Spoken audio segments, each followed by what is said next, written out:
Should I start? So let's wait for 2 minutes. Okay, okay. Yes, sir. Okay.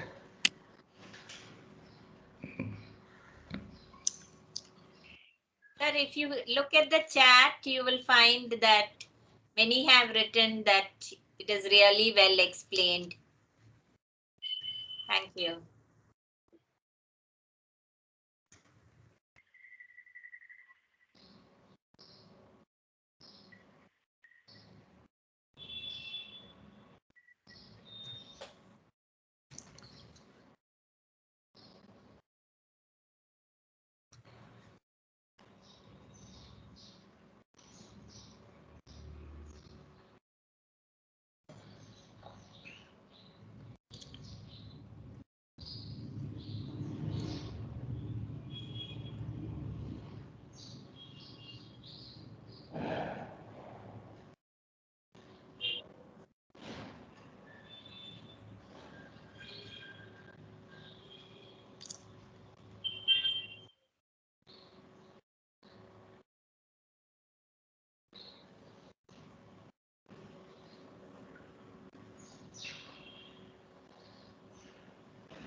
Should we begin with Yes. Dr. Krishna Priya?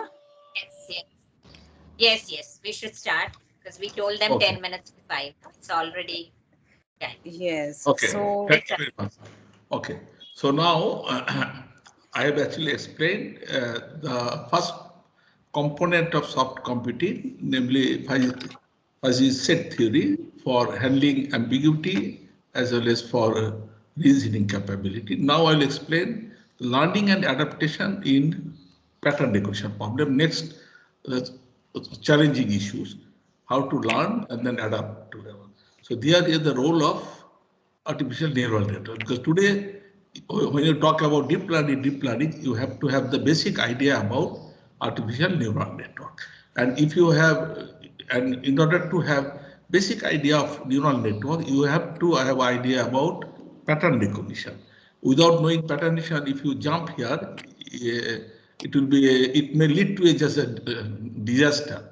So now we'll explain artificial neural networks, which has capability of learning and adaptation. This is a biological neuron schematic diagram. Everybody knows it's a cell or soma. It receives information to dendrite and then passes some computing processing, and it passes through axons. Then from axons to dendrite, these are the synapse through which is just transmits the information from dendrite to here. So based on this is called a human, and this is the biological neuron, because human intelligence and discriminating power is mainly attributed to the massively connected network of biological neuron in human. And literature says we have about 10 to the 11 to 10 to the 13 such neurons in human brain. And this network, biological neural network here, then it will go to another soma or cell, another soma. So it's a very complicated network which is responsible for information representation scheme as well as discriminative power, which is mainly attributed to human brain. So accordingly, electrical engineers, what we decide that let us have a computational neural network. I do not call it artificial, but you can call it computational neural network, because artificial many people may not like. So it is a system composed of many simple processing elements. This is very word. It's a processing elements nodes. It's a very simple processing. It's not a complicated multiplication or just finding the solution of the root of a just quantity equation. No, simple processing. It can add addition, multiplication, something like that, which operates in parallel and whose function is determined by three parameters. Network structure, that means the topology of neurons. Topology, that means how the neurons are connected. Connection strength of the link, that means connection weight between the neurons, that means weight in links, and the processing performance, that means type of processing, type of connection strength between neurons, and the topology of neuron. So these three things determine that what kind of neural network will be used for what kind of task. So artificial neural network is a system composed of many simple processing elements which operate in parallel, whose function is determined by this at computing elements or nodes. So very important. The simple processing elements node which operate in parallel, whose function is determined by these three parameters at computing elements or nodes. Now let's consider a perceptron. Very simple. So these are my input and output. This is my cell. So it takes input, activation values, A1, A2, AN, so many things. And it goes by multiplication through corresponding weight to jth neuron. So WGI means weight parameter connecting the activation layer 1 activation to jth neuron.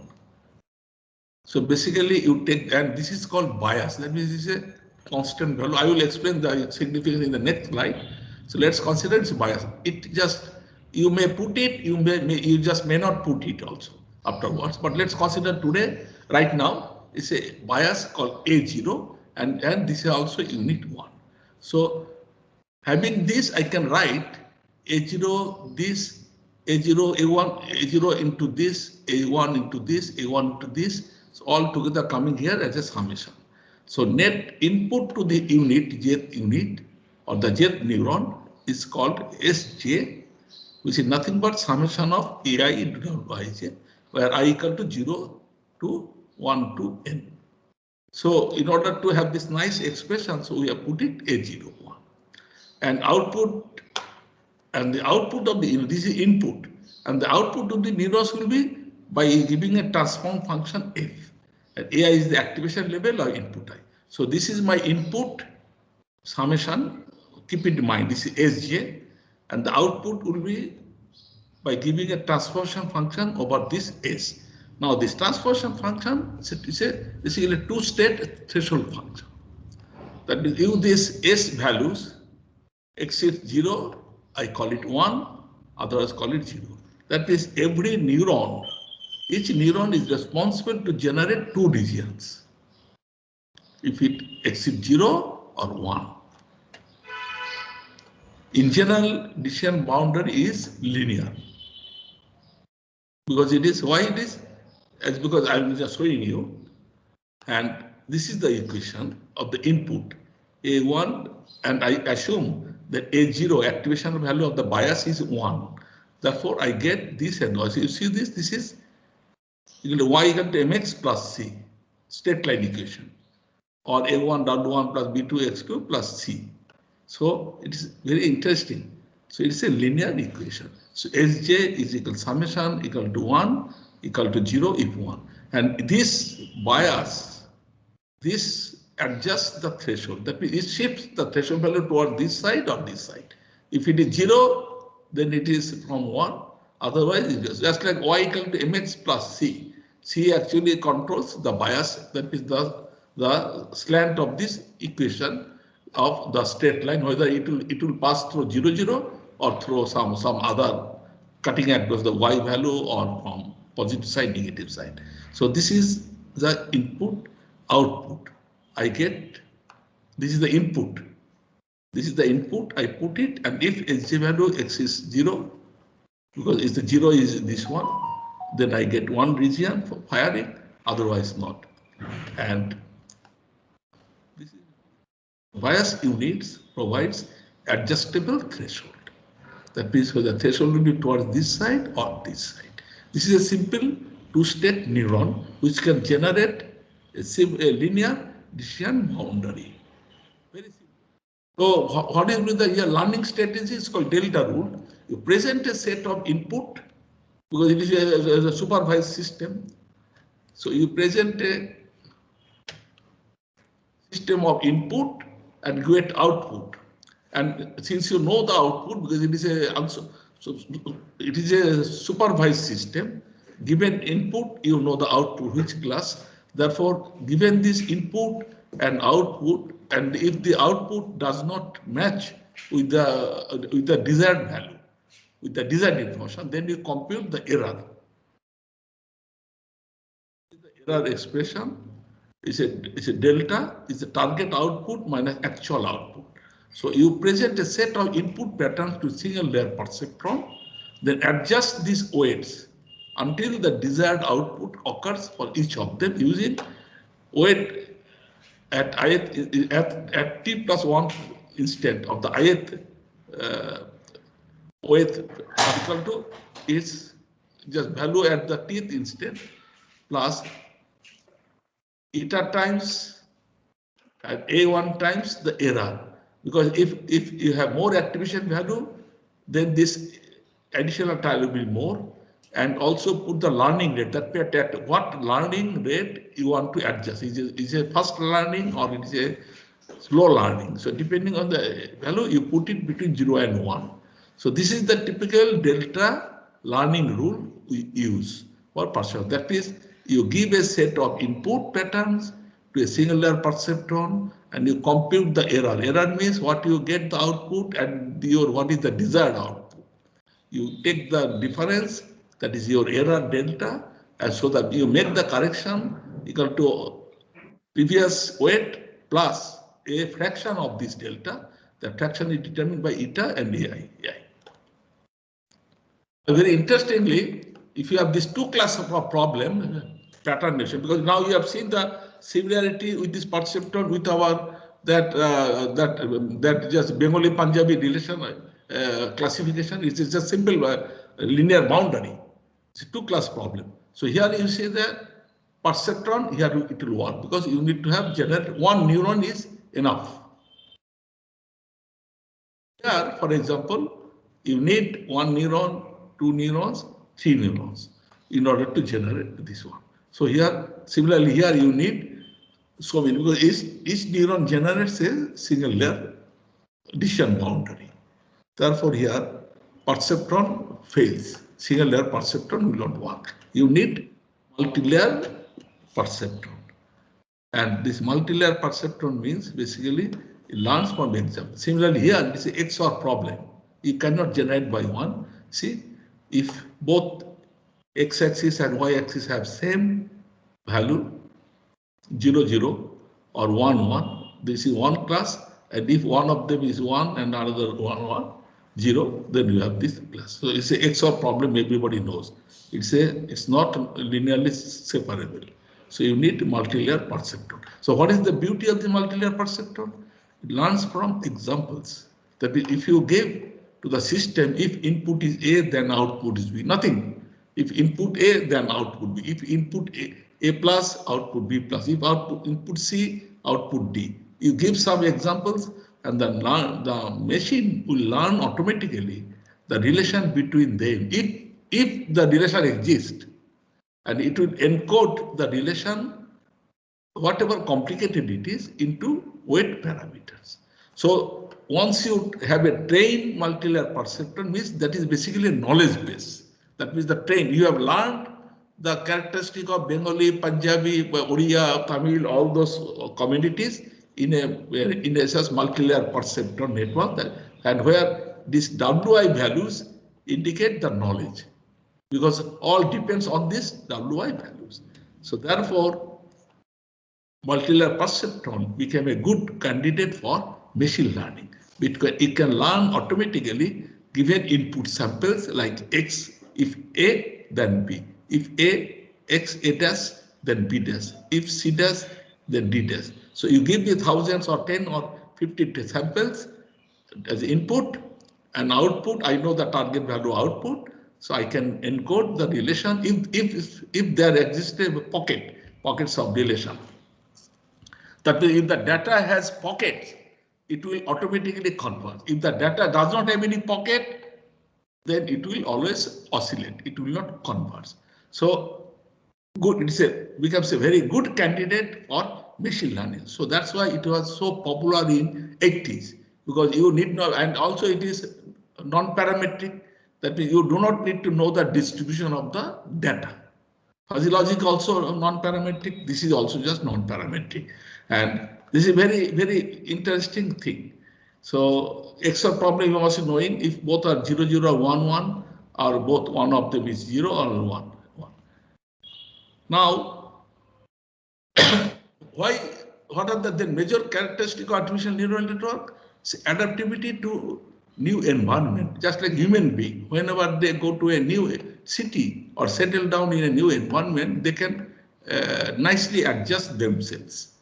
Similarly, robustness, ruggedness to failure. That means if one of the components fails or one of the links or nodes fails, it still works, just like human brain. Human brain, if it gets hurt, the guy doesn't die immediately. It's a gracefully degradation. So similarly, that means the neural network very robust, rugged to failure component. Speed, since it works in parallel, so its speed is improved and it functions in the optimality with respect to error. So it minimizes the error. So therefore, all these characteristics, if you look at this, any design engineer, whether would love to have in his or her system. That's why neural network becomes so popular and becomes a machinery for learning and curve fitting. Learning and then general. That means abstraction and generalization. As I mentioned in case of classification, abstraction means you learn from the training data and generalization means you use it on the test data about whose output you do not know.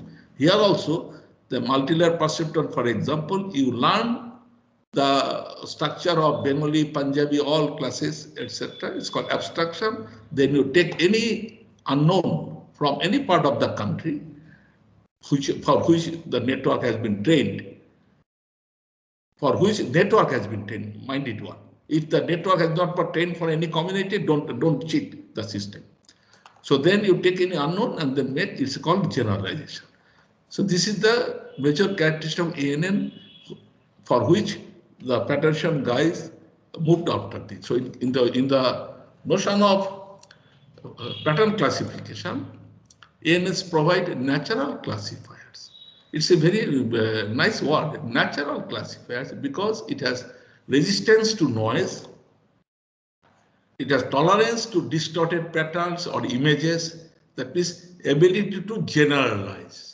That after learning, it can generalize to recognize any distorted patterns or images. It has superior ability to recognize overlapping pattern classes or classes with highly nonlinear boundaries or partially occluded or decreed one. It's highly nonlinear, as I mentioned at the beginning of my talk, that piecewise linear boundary to make nonlinear boundaries. Here, nonlinear perceptron will be very useful because each neuron can generate a nonlinear boundary.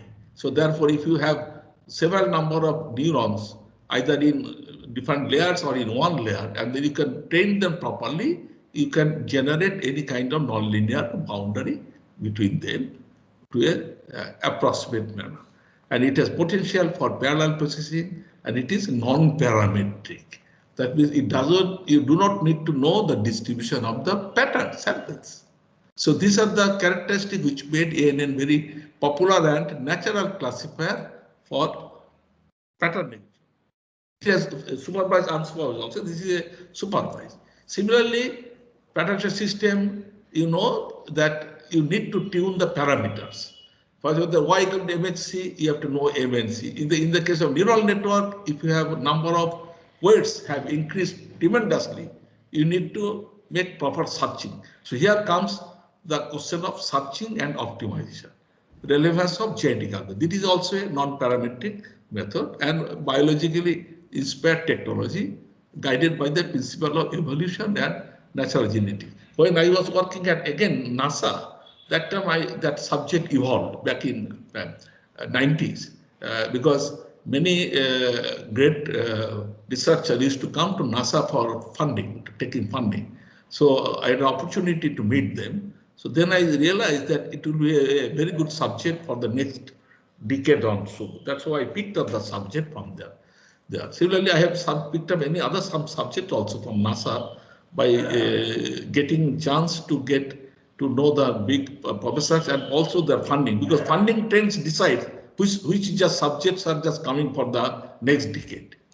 So, and it provides robust, here also parallel, adaptive search methods, producing near optimal solution.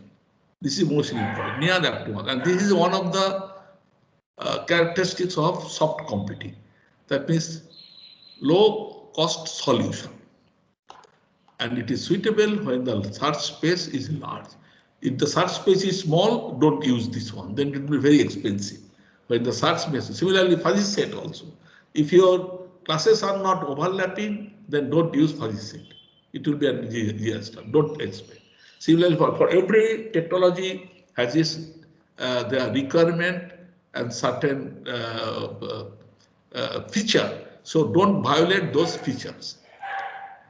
So therefore, it makes appropriate and natural choice. Just like neural network is a natural classifier, and it is also become a natural choice for problems which need optimizing computation requirement, which need robust computation, which needs fast and close approximate solution.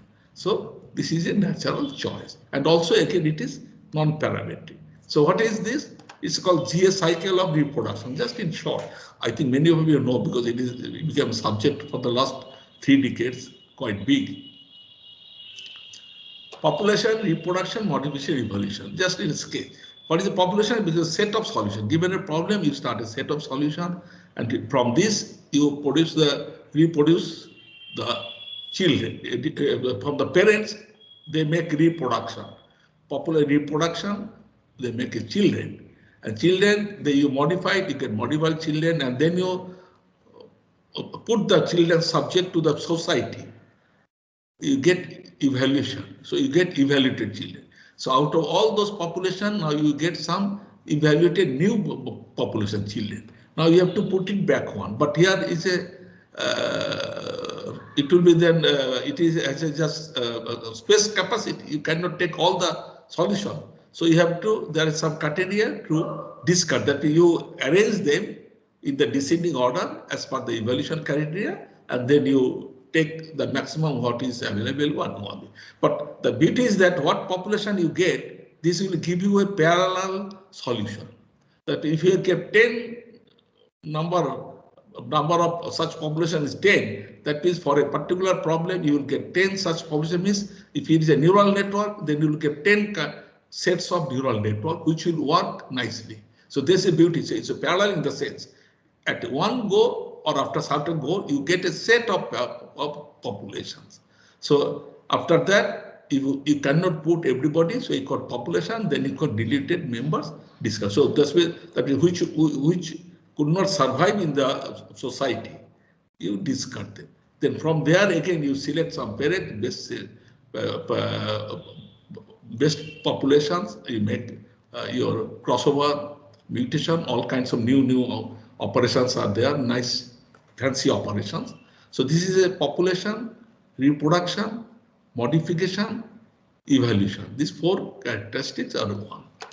Now, here also you have some problem, how to find the mutation probability, how to find the crossover probability, where from system. Mind one thing, if it is an adaptive system, its performance depends on the initial parameter. I will explain later on by one. For example, in the clustering problems, it is unsupervised and adaptive. Because every time you are changing the centroid value, or suppose it is a Siemens algorithm, then you are every time changing the centroid value. Similarly, if you have got you are changing the dispersion matrix, then you are every time changing the dispersion matrix. So it depends on the initial seed points. That I will explain how to remove how to get rid of that challenge or that problem with the help of problem set theory later on. So why genetic algorithm is pattern recognition? Methods developed for pattern recognition image processing are usually problem dependent. That means the problem you classify, you design for a speech recognition system, you cannot use it for handwritten character system because you need to make change of parameters, change of tuning of parameters. Similarly, image processing task, if you are using for satellite image, you cannot use it for medical image directly because you need problem domain knowledge in order to tune the parameter. So many tasks involved in analyzing, identifying a pattern. It needs appropriate parameter selection. If the parameter is not appropriately selected, it will give a wrong answer. And it needs therefore efficient search in complex space to obtain optimal solution. If the number of parameters is moved, therefore it makes the process computationally intensive, and also there is a possibility of losing the exact solution, because when you are searching in a error space, there are some local minima also. Therefore, there is a possibility of losing the exact solution when you are searching for optimal solution in a large search space. So competition becomes intensive, and since competition is intensive, you may stop at some after iteration. And as a result, there is a possibility of losing the exact solution. Therefore, now I'm giving an example how GA-based classification works for a simple problem. As I mentioned at the beginning, so any suppose you have got 4 class, 5 class problem. So and the class boundaries are non-linear. So what do you do? Any kind of non-linear boundary I can approximate with the help of some linear segments, as I mentioned by. So automatic selection of number of hyperplanes for approximating class boundaries for minimum misclassification. This is one problem. So I determine a number of automatic selection of the number of hyperplanes which could be placed to give to approximate the class boundaries between classes, subject to the fact that it provides minimum misclassification. I cannot the classification 0. I can because I can run the system for infinite period of time. Okay. So this is called VGA classifier, one example. It is clear. Suppose I've got n number of classes, and within taking two together classes, I will having n number of one. So altogether it will lead to an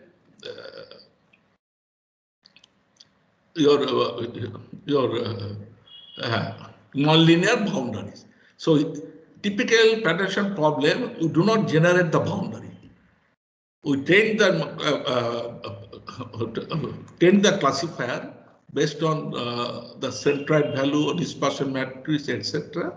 And then in the process, we generate class boundaries. But here this is going other way. Automatic selection of number of hyperplanes for approximating the class boundaries subject to minimum misclassification. This is one way I can use the GA classifier, and I start from, I do not know the number of neurons or the just number of segments. So I start from a larger value, and it will find automatically the appropriate number. So variable Z.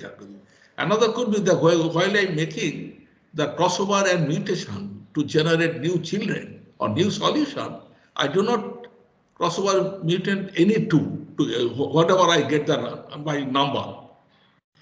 I have certain criteria, I call it just like chromosome sexual discrimination. That means your mating can do only between two opposite sex, not within the same sex.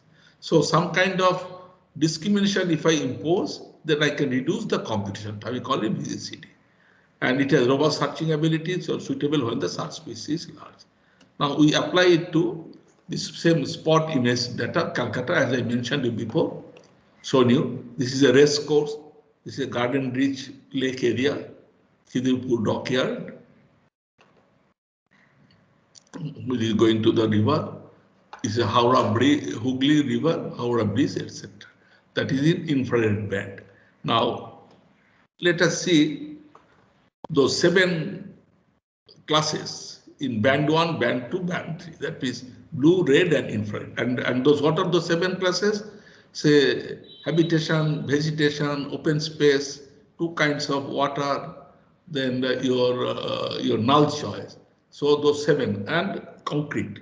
So concrete, habitation, vegetation, 2 kinds of pond water, open space, and null choice. So 7 classes. Now look at these 3. If we take the 3-dimensional scatter plot of this data, So how much complicated boundary it will be? So given this boundary, I need to search.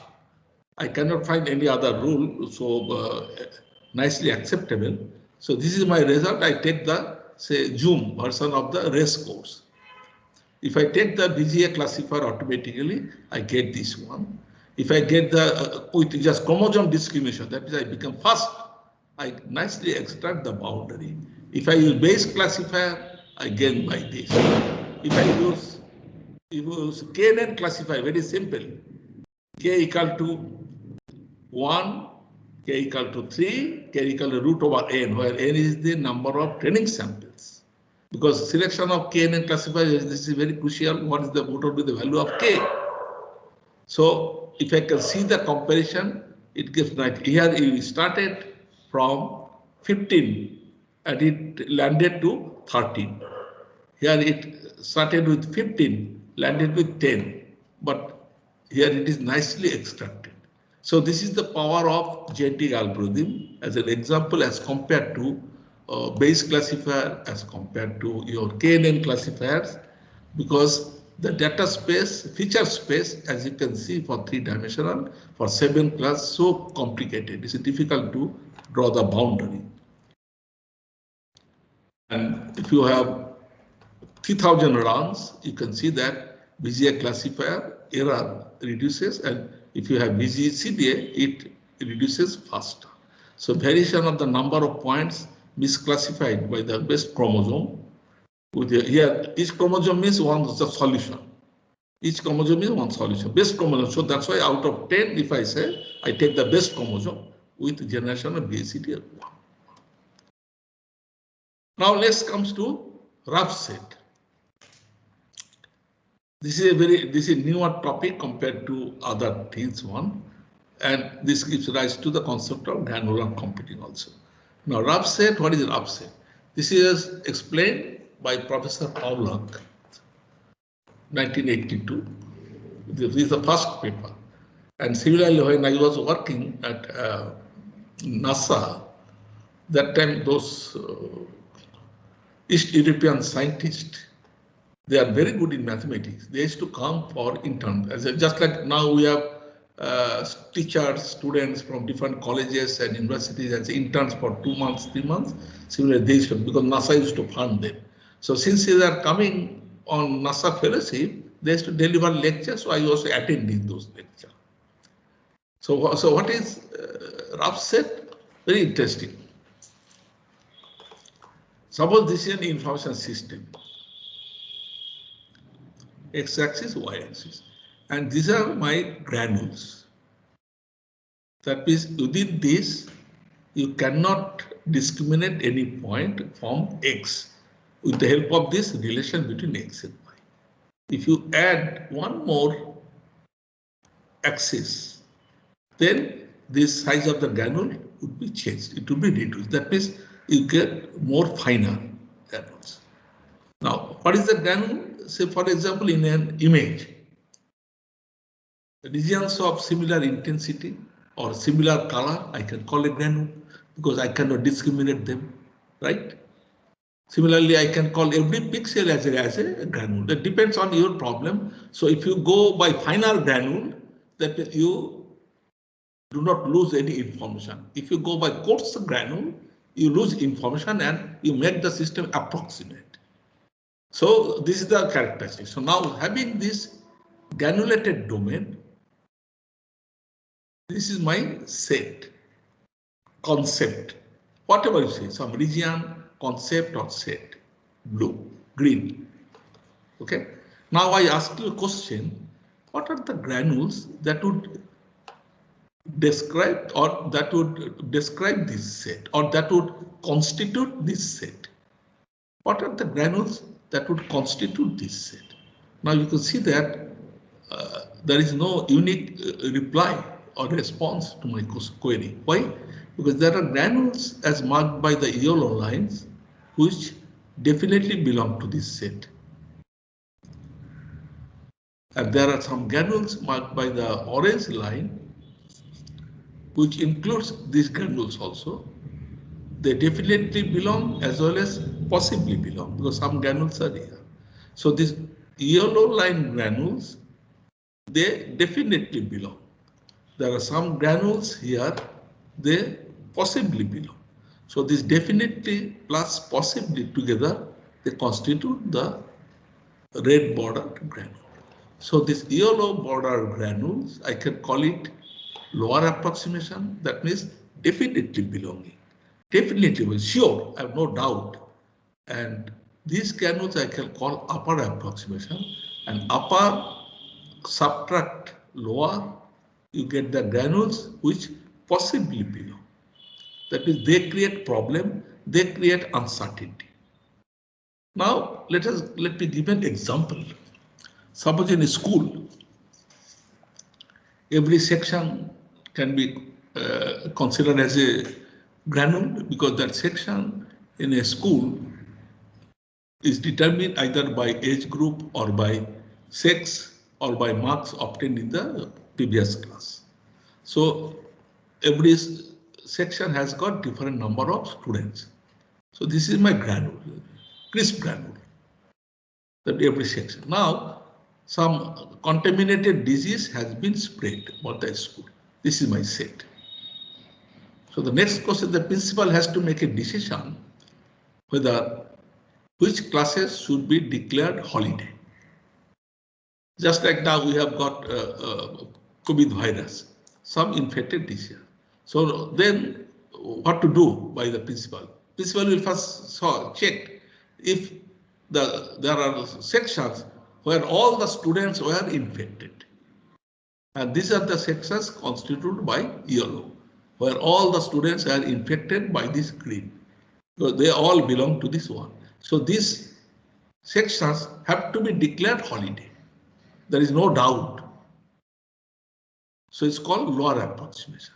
But there are some sections where not all the students, but at least one students are affected. And those sections also include this one also. So if I subtract them, so what is remaining? Students where not all the students, but at least one student is at. So they are constituting, it's called boundary. So for them, principal had some challenge whether they should be declared holiday or not. So this is what is called lower approximation based uncertainty. That within a granulated domain, you define, you have a concept or set, etc. Then you approximate the set in terms of granulation. Approximate the set in terms of granules. And obviously you approximate from inner side, from outer side, from lower side or upper side. And if you inner side or lower side, that approximation is called lower approximation. From upper side or outer side, call it upper approximation, because it is an approximation of the set in terms of granules. And lower means definitely, upper means definitely and possibly. So this is my granule set of all points belong to the same granule as of the point, and S is the set of all points which are indiscernible. That means you cannot discriminate with point X in terms of feature B. If you change the feature B by adding, say, one more diagram, then maybe some of them will be discriminable. So they will then belong to another granule.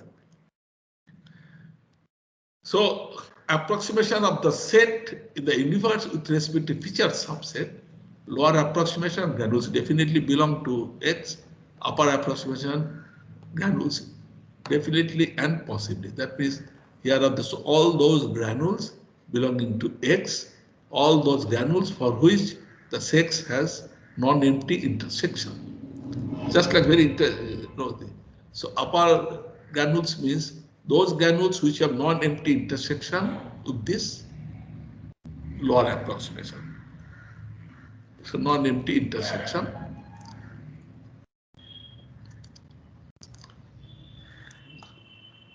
Non-empty intersection with this X.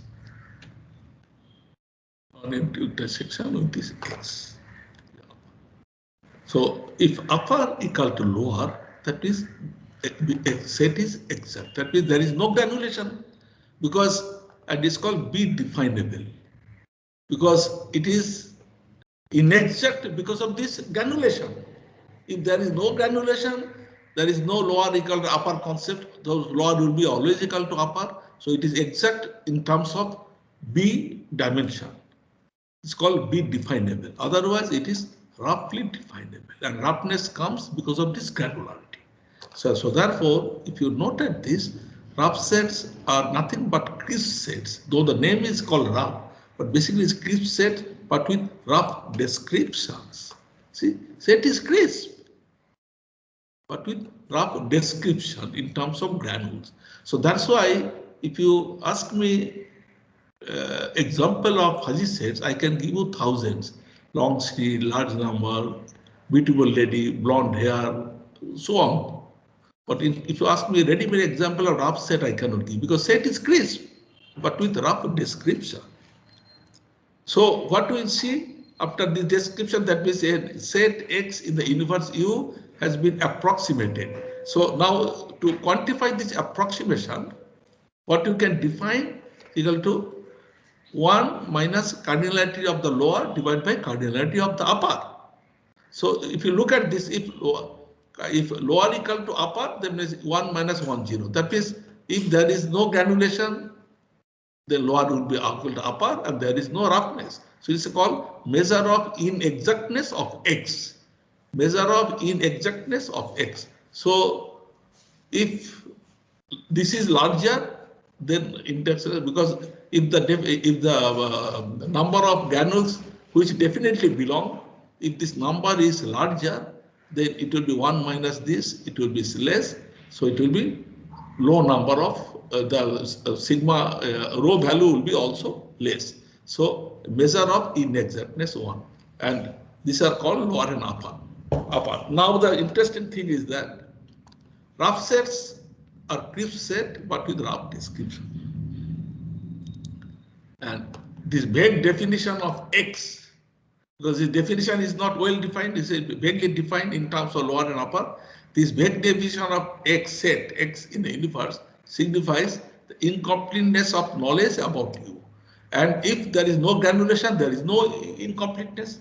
Incompleteness is arising because of this granulation. So now, if we use it for image processing or any other issue, playing with just granulated information, then we like to, our objective is to always minimize this incompleteness. So minimize the incompleteness to make a decision. So based on that, we will see that in our video tracking problem, how we can minimize this incompleteness. So when I was listening to those lecture in NASA, I had two things in mind. If you look at this, it said uncertainty handling capability and granular computing capability. What is uncertainty handling capability? Using lower and upper approximation, as I mentioned you. Using lower and upper approximations. Because that time I had some idea about pattern and image processing. Therefore, I know that there is uncertainty always arising in different forms in a pattern problem. So I can see that here lower and upper are responsible for uncertainty. So I can play with this. Another one I remembered, it came to my mind, but not the word granular computing, but granules. The granules, they consider similar objects which you cannot discriminate. Therefore, if I can find some kind of granules, then I can use those granules for computation. So I can call it granular computing. So these two important characteristics of uncertainty handling and granular computing that came to my mind whenever I was listening their talks in 1990, etc. Then after returning to India, I hired some lady which is now IIT Kanpur professor, Professor Mohua Banerjee. I hired her for RAPSET because she submitted her thesis in Calcutta University on RAPSET, but she doesn't know pattern neural network. So I worked together to form to initiate this activity rise. So these are the two important characters. Now I will explain one by one what are the meaning in the context of machine learning. First, let's come up with uncertainty handling. So cluster definition using lower and upper approximation. What is the meaning in machine learning sense? Suppose This is my granulated domain, and this is my cluster. That is set of similar patterns, cluster. So I can see that within the cluster, the patterns around the boundary that would have doubtful as far as their belongingness to the cluster. But some patterns from inside, we call it code region. But then we may not have any doubt. So in the notion of rough set, I can call it a lower approximation. And this can be called lower plus doubtful equal to upper approximation. So cluster beta, lower approximation, this white portion, upper approximation, this plus this, and boundary portion, this shaded region. So I can compute roughness of this cluster beta equal to 1 minus cardinality of lower. So here it is 1, 2, 3, 4, 5, 6, 7, 8.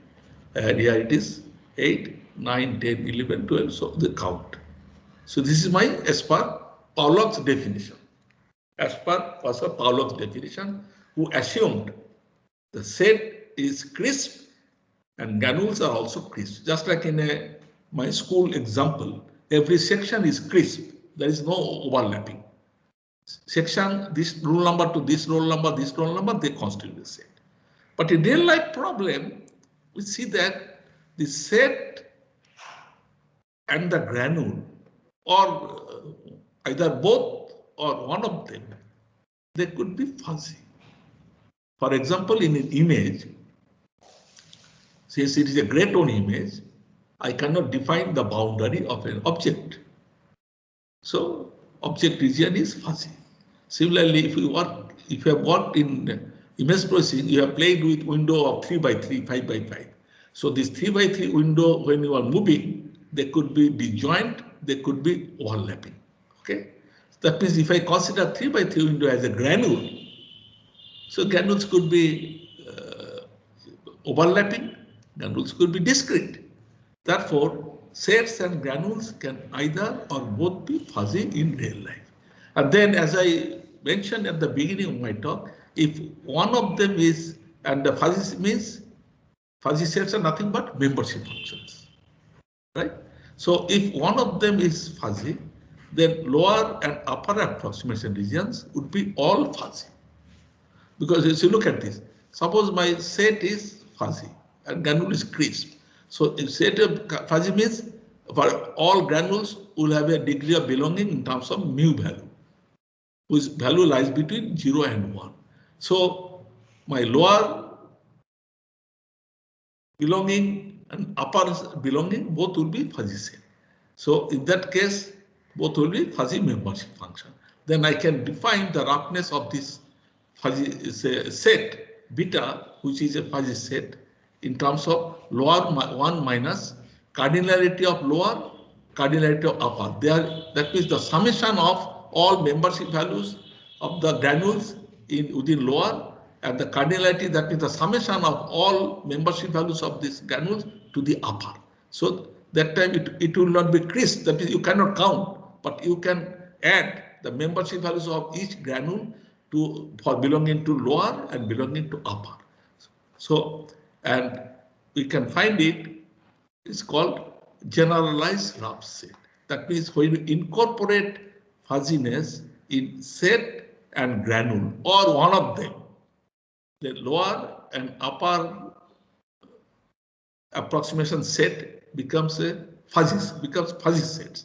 That means their character is by membership function. It's called generalized rough sets, and this provides stronger model of uncertainty model. Why stronger?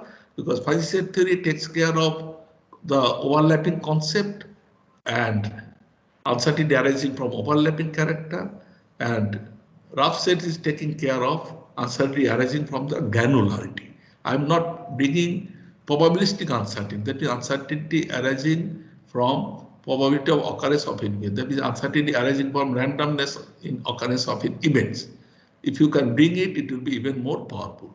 Therefore, this gives rise to generalized, stronger model of uncertainty handling, and uncertainty due to overlapping region, uncertainty to granulated one. This is very important. Please keep this in mind. A very powerful tool, generalized entropy. Now, as I mentioned, in real life problems, sets and granules are either. So you get generalized rough set. So it gives stronger paradigm for uncertainty, and it also gives a concept of is rough fuzzy computing. It's a new paradigm. That is how to integrate these two uncertainty modeling in practical problem in the name of rough new paradigm.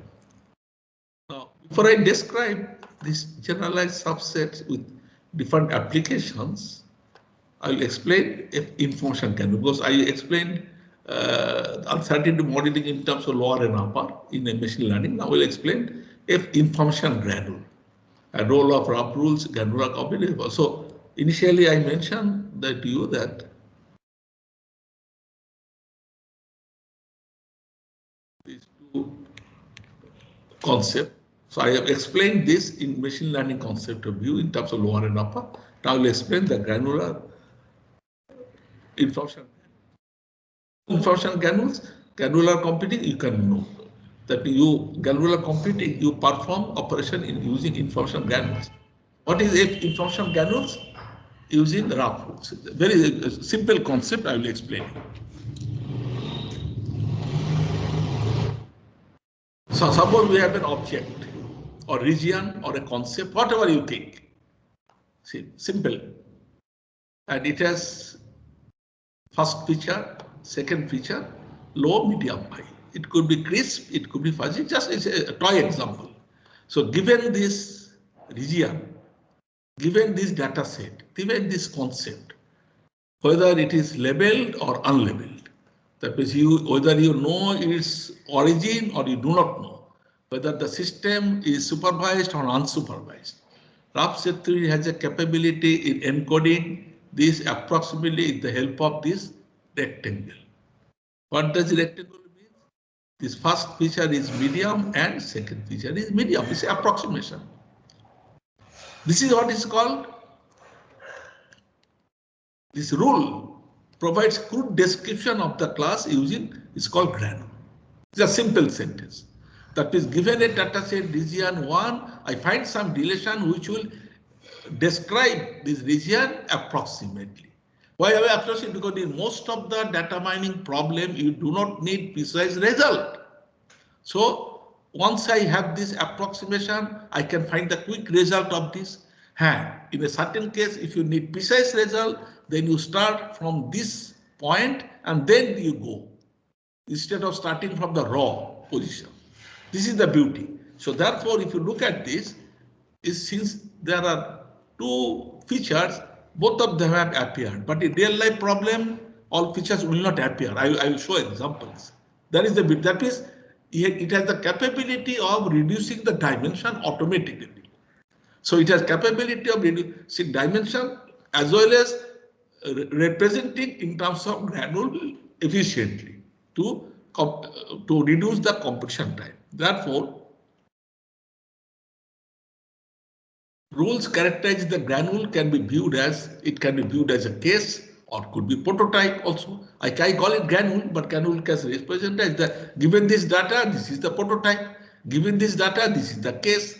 If you go to a medical doctor or law interpreter, they also consider case, because you tell your symptoms or problems, they extract some information and they store in their mind. So this can be called as a case. So representing the class concept region, you think that way. And now, if you look at this, this is a compact region. It's a toy example, but in real life, this region could be elongated. So if you have the elongated object, you get multiple such granules. Elongated objects need multiple rules or granules. And it is unsupervised. That means you need not know their origin. That's why I told at the beginning, whether the data set, region or concept is source is origin or not. That is whether the system is supervised or unsupervised. Whether data is labeled or unlabeled. You get the rough set can extract this rule automatically. I'll show next wise how to get this. So it is an unsupervised system. number of granules is determined automatically. So this is the beauty. Look at this. If I have elongated cluster or something, I can find the number of granules to approximately. That means once I get the number of granules automatically, I have known about the data set. That here we have got so many granules. And cases and prototypes are granule, not sample points. That I call it case generation, not selection. This is very important. Here,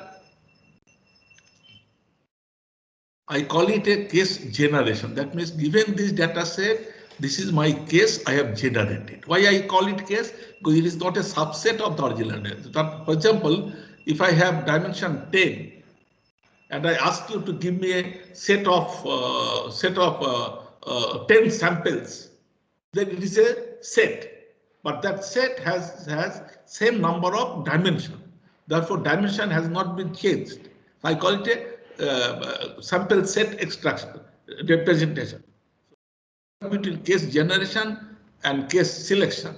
Case selection means you set a subset of the original data set. That means your dimension is retaining intact. But here there is a possibility of reducing the dimension. And cases are granules, not sample points. I forget our sample point. I exert some rectangular values. It's called relation. I call it case, whatever is called. And I generate, it's a new feature I generate, not just subset of those data set. Now I will show how it begins to work. So all the features may not appear in the rules. I call it dimension reduction. Depending on the topology, granules of different classes may have different dimensions. That means even if you have reduced the dimension, all the classes, if I have got 7 classes or 3 classes, all the classes need not have the same dimension reduction. So it's called variable dimension reduction. This is a new concept. So once I have variable dimension reduction, I have less storage requirement and either for fast retrieval, because if your storage requirement is less, I can retrieve very fast. Therefore, it will be suitable for mining data with large dimension and size. Should I stop or just continue? Hello? Hello? Hello, sir. Should I continue or stop?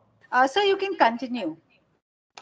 How long? Sir, I will just call Colonel Venkat and find out, because he had told me 5:45.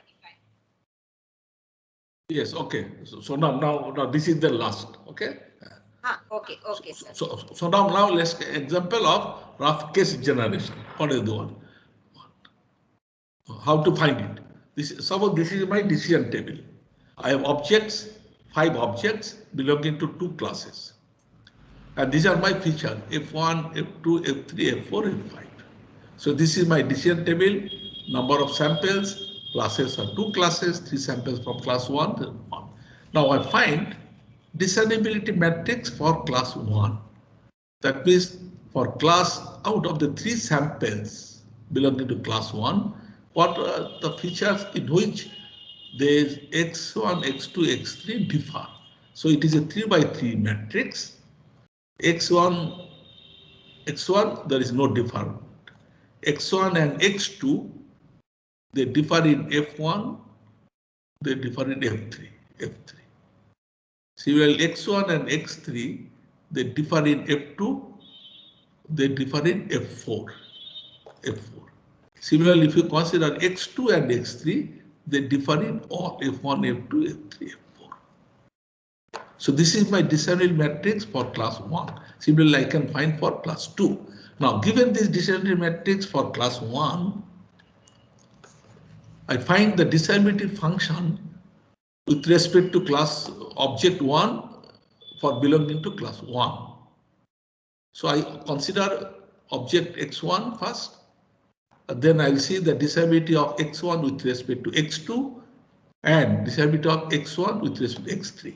Now, discernibility of X1 with respect to X2, if you can see that they differ F1 or F3, but also and F2 or F4. So F1 and F3 or F2 and F4.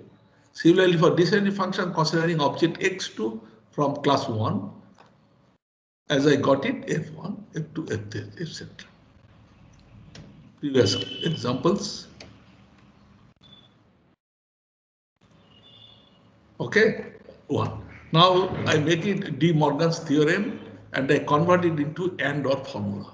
So F1 and F2 or F1 and F4 and F3 and F2 and F3, F4. So, and here it is the same. So now class 1 is represented by so many granules, either this or this or this or this and this. So these are called my rules I have extracted given this data set. Simple example. So now let's see what is the significance. Suppose I have got this two class model. Here I've got low, medium, high, low, medium, high. Okay. So it is, if I see that it can be crisp also, but I deliberately made it membership. So the central point 0.1, bandwidth 0.5, central point 0.5, bandwidth 0.7, because these are defined with respect to the sample, because it is supervised system.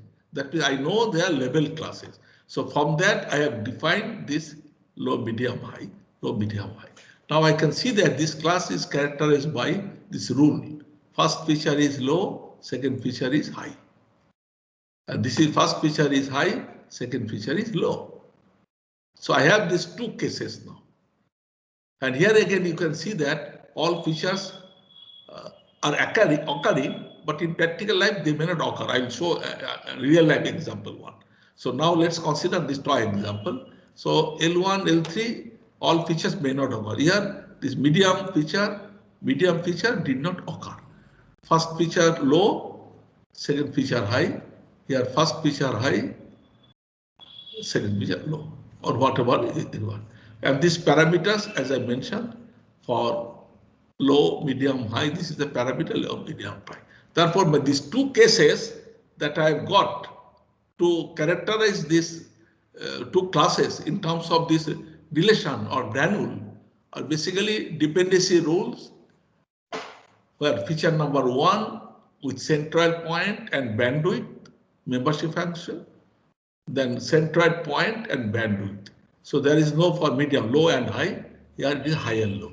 Now you take an unknown and you compare only with those fuzzy set, not the membership, not that, see the thing, not the component with medium. So low and high, low and high. That means you compute the similarity between a pattern, unknown pattern X and the case. What is the case here? This is one case 1 and case 2. And this case have two features, this case have two features. So here, look at the notation. It's a membership value of the unknown pattern X for belonging to fuzzy set for jth feature. So if there are two features, so j equal to 1 equal to 2. N is the number of features. So you compute the similarity of an unknown pattern to each case with respect to those features and find the one to which it has closest, maximum close, and you put that level. Therefore, for classifying an unknown pattern, the case closest to this unknown pattern in terms of similarity X is retrieved, and this class is assigned. See, this is the difference, terminology difference between pattern recognition and machine learning, guys. In pattern recognition, we call it classified. You classified that pattern X corresponding to the class associated with case C. But here we used to say that you retrieve that class to which it is closest and you assign that class level. So it's a concept. Retrieval basically is just classification. So don't get confused by this notation. Huh? So it's a pattern problem. We call it classification. In machine learning guys, they call it retrieval. So now look at this data one. So when you evaluate the power, evaluation in terms of one NN classification, accuracy using the cases. So how much efficient are these cases? Next question comes that I have given those two data sets. What are the examples? What are the efficiencies compared to one? So when you compute the efficiency or performance measure, it should be independent. Otherwise, it will be a very unfair comparison. What is unfair? Suppose you design, draw some feature based on Bayes classifier based approach, then you are using again another method based on Bayes classifier, then it will be an unfair comparison because your methodology depends on the Bayes classifier based principle. Similarly here, evaluation in terms of you can one NN classifier accuracy, training set 10%, number of cases stored in the case space, average number of features required to store a case, CPU time required to case generation, average CPU time to retrieve a case. So these are the 5 parameters we have taken. Hey, how long I will speak? Sir, Colonel Venkat sir is not picking up the phone, sir. So we can stop now.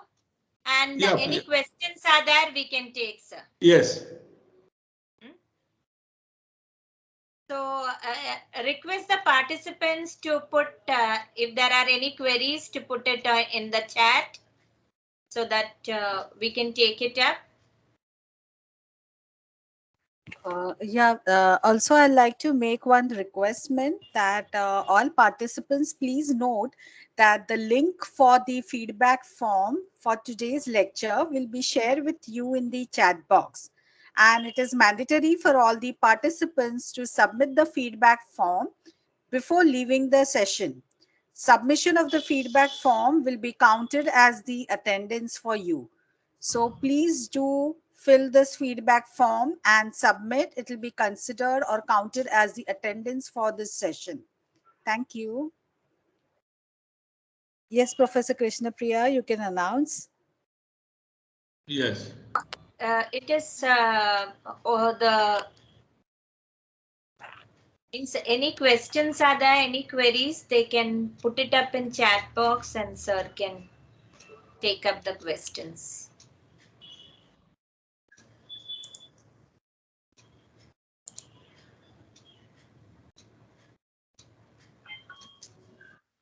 So there's a question, can you relate any examples of pharma to the functioning of these algorithms? Sorry? Means any pharmaceutical example is there?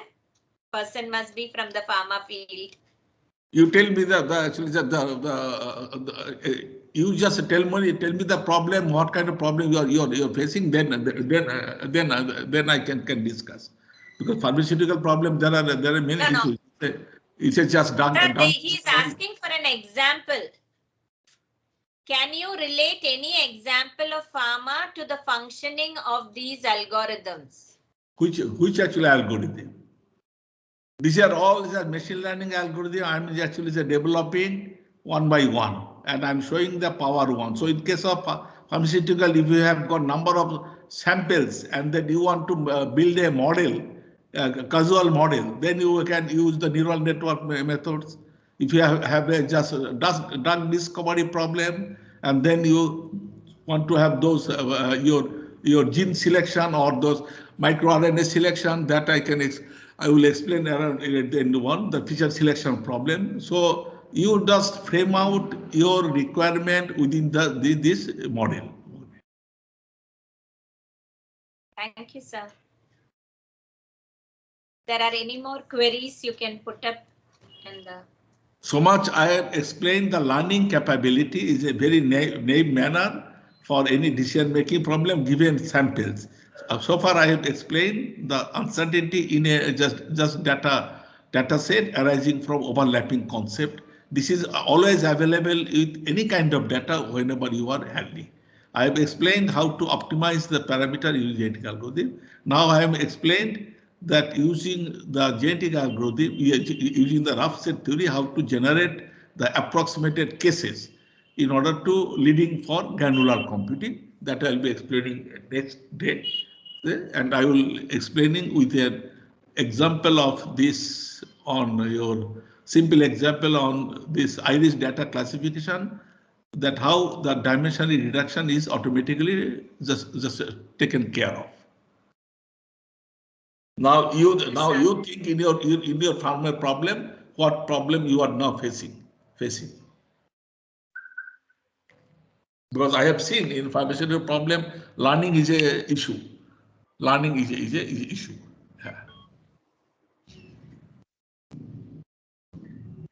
There is one comment by Dr. Premlata Amre. Thank you, sir. A difficult topic made easy to understand.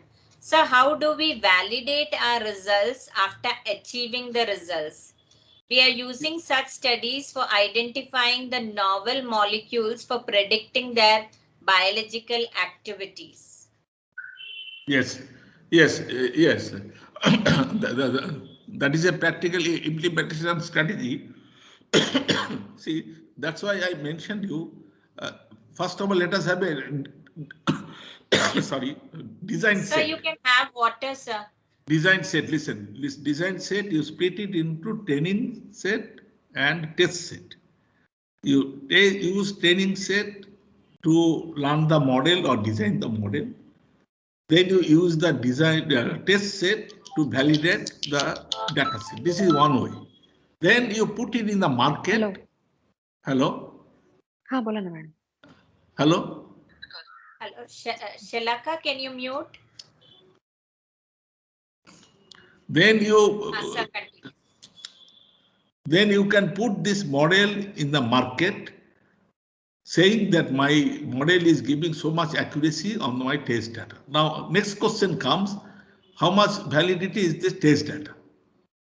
Because test data and training data that you have taken from the same distribution or just something. So then here question comes from the validation for another set of data, which has not much correlation with this design set. Just like you see that now you have got this pandemic. So you have made a model for those pollution particulate matter. I've been working with my postdoc, particulate matter 2.5 and 10. They're very responsible for your pollution control. So you have data from normal periods. So you can design based on normal period, then you can test. So that is your training set, tested, all could be from normal period. Now the next question comes, during pandemic data, how can we validate? So that I can use pandemic data as a validation set. Understand the problem? Did you just get it point? So that's why the different terminology, training set, test set, validation. Validation is made for a different kinds of data which has less correlation with this training or test data. That's why now whatever paper you are publishing, you are taking modeling, you are modeling with respect to the normal data set, that is normal period. And now you are validating on the same model on your data collected during pandemic. And pandemic also has got three. Number one pandemic is 2020, then we have 21, now we have another pandemic. So you can validate the one. And there, when you are using validate, you can use the concept of transfer learning. That's why the transfer learning has become an issue, that you have a trained model based on certain one, but you need to run the model with another set of data which is different, but it's not entirely just so much different. It's related but different. So there a question comes the validation set. Okay. Sir, We have a few more comments. Really very informative lecture. And any books, sir, which would recommend for learning basics of machine learning for students? You study first a pattern recognition book. You study any pattern book, say Duda and Hart, Tao and Gonzalez, all there are now many books. When we started working, there was no book, but now during last 20 years, there are so many books. You read first pattern recognition book, then you read some neural network books. Then you will understand what is machine learning and what these are all implied. Then you learn some AI books afterwards. But basically, you have to understand the pattern recognition first. That's what I've been telling you, that how to deal with data, how to modeling the nonlinear boundaries, how to design in unsupervised system, how to validate it, etc. Then how to make it adaptive and learning capability using neural networks and so on. That's all. You go to library, but don't read any just Google search. That's what your problem. You do not go to library. Go to library, you read Duda and Hart. Very standard book. Tao and Thank you, sir. Gonzalez, Duda and Hart. I will actually just give you those references next day. At the just end of my talk. I have just prepared those some references, but for the time being, you please go to library and read some few chapters: classification, clustering, chapter, feature selection, 3 chapters on pattern recognition problem. I have explained you as much as possible lucidly this pattern recognition and image processing, why all those things are coming. Now you go to library and read those, because basically you are playing with data with just separability. That's the thing. You want to make separate. Okay? Sir, Shalaka Shirsagar asks that can you please emphasize on how ANN, the neural network, generalizes the distorted patterns? Yes. How the generalization, because when you train the network, you keep certain amount of error, because you are not actually making the abstraction zero, that is zero error. Understand the question? If you make abstraction zero, then you lose generalization. Thank you, sir. I think we have covered all questions and comments in the chat box. It was a marathon session today, sir, and appreciate your contribution to this occasion. I really would like to thank all the participants also, and the organizers and my teammates. Okay, even Shalaka has responded. Shalaka Shirsagar, understood. Thank you, sir. So with this note, we will meet again on 22nd. Next 15th Saturday is we do not have the lecture series, but we will start meet on 22nd of January at 3 p.m. So would request all participants to join at least 10 minutes before. We would also request all participants to please fill up the feedback form, because that is also the link is given here. Sabina, you are asking for the link. It's put in the chat and it will be also put up in the WhatsApp group. Participants can join using the same link on 22nd January. Okay. I think we can end the session. Thank you very much. Thank you very much. Thank you very much.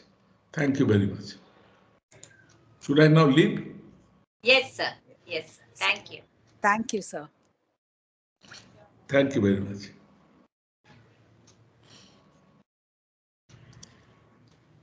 So the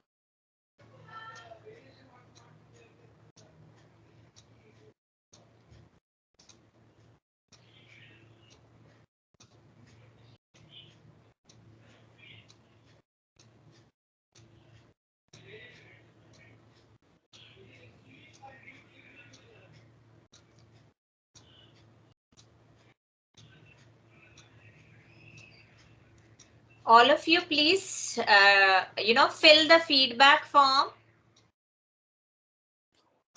Once the feedback forms are